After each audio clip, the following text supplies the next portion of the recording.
Hi BookTube! My name is Sarah and welcome to the Bookish Knitter.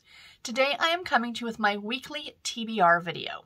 So this is going to be for week number 14, April the 2nd through April the 8th. We're getting into the month of April, my friends.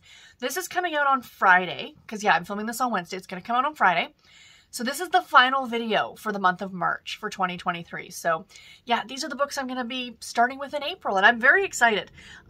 They all look really good, and I got some really good picks for spinning the wheel. So if you are new to my channel, I do this every week, and I do a mini TBR of 4 books every week. And these are kind of the books that I really want to get to. I'm instead of doing a massive month-long TBR, I'm doing it week to week, and I've been doing this all year, and I love it. I absolutely love doing it. It is so much fun. It makes me excited every week for new books, and yeah, because what I was finding was that by the end of the month, I was bored with the books that I had picked for that month. But this way, every week is some new books, which is very exciting. So the way I pick my books is I pick a book off my physical shelves. I pick a book off my digital shelves. I pick a series book, like a book that I'm currently reading from a series. And I pick one of my throwback books, Nancy Drew, Babysitter's Club, Sweet Valley. And those are my 4 picks, so very exciting. So the 4 books that I have this week, 3 of them are are chunkier books, to be completely honest. They are all well over 300 pages. One of them is 400 and some odd pages. But side note for my my weekly reading wrap-up that's going to be coming out on Sunday, I've rediscovered my love of audiobooks this week, you guys. I don't know, it's like a slight, something suddenly flipped on in my brain, and I think maybe I just needed an audiobook break. I will talk about this on Sunday. I don't want to bore you guys here, but yeah, I've been listening to audiobooks and really, really enjoying it. So, 3 of these books are available on audio, so that's probably how I'm going to consume them. So, first of all, a book off my physical shelves. The prompt, I do spin a wheel to get prompts to pick books, so I'm not just standing in front of my shelves going, geez, what do I want to read? I kind of like the idea of having a prompt to kind of force me to pick something in a way that I might have overlooked or something like that. So the prompt for physical shelf for this week is a book that's been on my TBR the longest. Now, I don't know if this has actually been on my TBR the longest, but when this book first came out, I actually got a copy of it from NetGalley way back when I was on NetGalley, and I never ever read it. I mean, this came out, what, 3-4 years ago? I mean, it's not that long, but it's long enough. First published, in Great Britain in 2020. That's not helpful. Because this is the UK edition that I have here. I don't remember I'll put the original date, whatever year it was. So maybe it was like 2018, 2019? I don't remember. To Have and to Hoax by Martha Waters.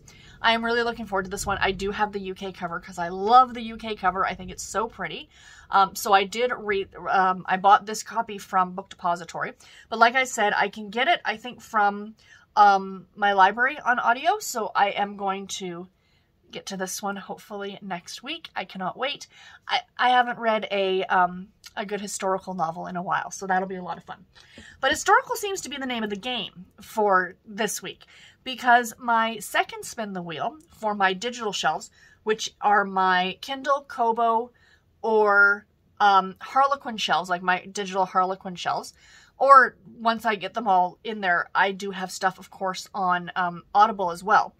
But the prompt that I got for this was a book told in a dual timeline. So typically these are your historical fiction books. They are like Fiona Davis does these, Kate Quinn does these, Kristen Hanna does these, right? Often told in dual timeline. I'm thinking about The Winter Garden for Kristen Hanna. I think, am I right?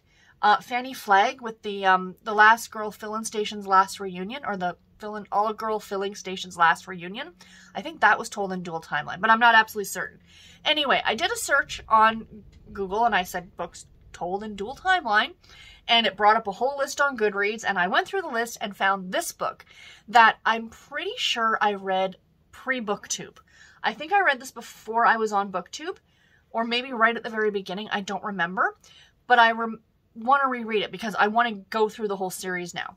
And that book is The Witch's Daughter by Paula Brackston. So this is told in dual timeline. It's the first book in the Witch's Daughter series. And I think it's like Not like dual timeline where it's like our time and then like long ago. I think it's 2 timelines, but it was like long ago. So I don't know. I'm interested.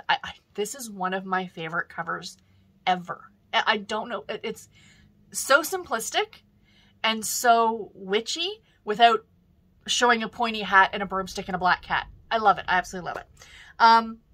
The next prompt, you guys, is a book off of my series list. So I have a whole list of series. I do a random number generator and I picked a random one, and this is the one that came up, and I am so stoked about it because if I can get this book read, this finishes this series for me. Except for the novellas, but I generally don't count novellas when I'm like looking at a series. Just because eventually I might go back and read the novellas, but for all purposes that I have here, this will finish the series for me. And that is Beard Necessities by Reid, the 7th and final book in the Winston Brothers series. I love this series so much. I think a part of me was kind of like holding back on finishing it because I enjoyed it so much. And to be honest, this one needs to be listened to on audio, to be honest, because I have listened to all of them on audio and the narrators are brilliant. It's the same narrator for same male narrator for every book, and he does such a good job. Such a good job. Trying to remember his name off the top of my head and I can't, but I'll put it right here for you guys. Fantastic. He is the epitome of the Winston Brothers. So yeah, I love this series so much. It'll be so fun to finally listen to the last book. And last but not least, my throwback book. We got a Nancy Drew book this week, you guys. And this is a Nancy Drew case file. This is the series that came out in the 80s. And we have Circle of Evil by Carolyn Keene. This is book number 18 in the Nancy Drew Files series. So I am looking forward to this one as well. So anyway, guys, that is it. That's all that I have for today. I had, because I think I was like, I don't think I mentioned this, but I was sick last weekend. I think I got mild food poisoning. It was very unpleasant. But I didn't really update my Discord. But I'm going to go back and start doing that again. Like, it'll be fresh for the month of April. So we'll be starting with week 14, and I'm going to put the prompts in there. There'll be a special thread for it. So if you guys want to participate by picking books that fit the prompts that I spun the wheel and picked. So again, a book that's been on your TBR the longest, or a book that's told in a dual timeline, please feel free to jump in and join as well. Let me know what you're reading. And yeah, that's it, guys. Until my next video, take care and happy reading. Thank you all so much for watching. Bye, guys.